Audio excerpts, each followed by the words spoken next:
තියෙන කාලය කළමනාකරණය කරගෙන එක දවසින් පුංචි ටිප් එකක් යමුද.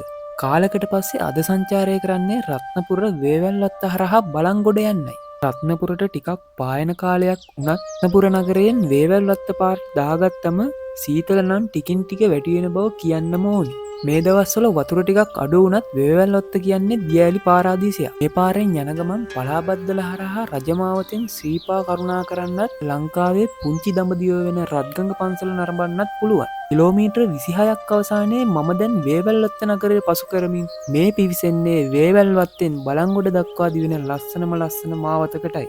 ලොකු කුඩා දියඇලි කඳුපල්ලම් තේවතු මැදින් පෙරමුණ බලා යන මට මේ පාරේදී දර්ශනය වුණු තවත් දියඇල්ලක් තමයි මේ. දහසේ වතුර ටිකක් නාගන්න නම් සුපිරි තැනක් වුණත් වැඩ ගොඩක් අස්සේ යන ගමනක් නිසා අවට පරිසරයේ විචිත්‍රත්වය විඳිමින් ඌවැල්ල පසු කරමින් දැන් පිවිසෙන්නේ රාස්සගල නගරයටයි. රාස්සගල පහු කරලා බලංගොඩ දෙසට යනකොට වම්පසට දිවෙන උඩකන්ද මාර්ගය දකින්න පුළුවන්. අහලා තියෙන විදිහට ලස්සන ප්‍රදේශයක් බවත් සිහියට ගනිමින් වෙනත් දිනක ගැඹුරු සංචාරයකට අවතීර්ණවීමේ අරමුණ ඇතිව තවත් ඉදිරියට යන මට බලංගොඩ බදුල්ල පාර හමු වෙනවා.